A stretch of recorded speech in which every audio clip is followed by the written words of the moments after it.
ভারত শুধু সিনেমাতে পাকিস্তানকে হারাতে পারলেও বাস্তব যুদ্ধে হেরেছে পাকিস্তানের সাথে।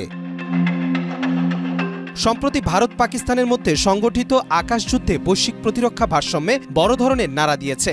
গত 7 মে পাকিস্তান বিমান বাহিনীর চীনা নির্মিত J-10C যুদ্ধবিমান বাস্তব লড়াইয়ে ভারতের ফরাসি রাফাল জেটকে ভূপাতিত করে। এটি ছিল রাফালের প্রথম যুদ্ধক্ষেত্রের পরাজয় এবং J-10Cর জন্য এক ঐতিহাসিক বিজয়।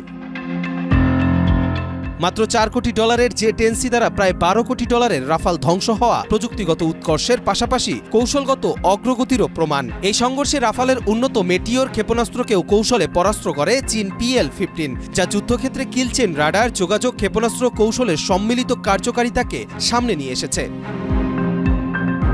এ ঘটনায় ইউরোপীয় প্রস্তুতকারক দাসো এভিয়েশনের শেয়ারে পতন ঘটে। অপরদিকে চীনা কোম্পানি FEIC এর শেয়ারে ঊর্ধ্বগতি দেখা যায়। বিশ্লেষকরা বলছেন, এই সংঘর্ষ যুদ্ধবিমান নির্বাচন ও প্রতিরক্ষা কৌশলে বৈপ্লবিক পরিবর্তন আনবে। উন্নয়নশীল দেশগুলো এখন সাশ্রয়ী কিন্তু কার্যকর প্ল্যাটফর্মের দিকে ঝুঁকবে।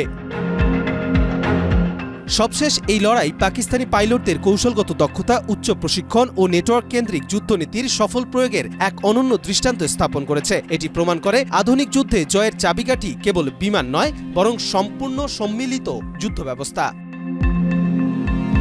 কবির চৌধুরী, জয়, মাই টিভি।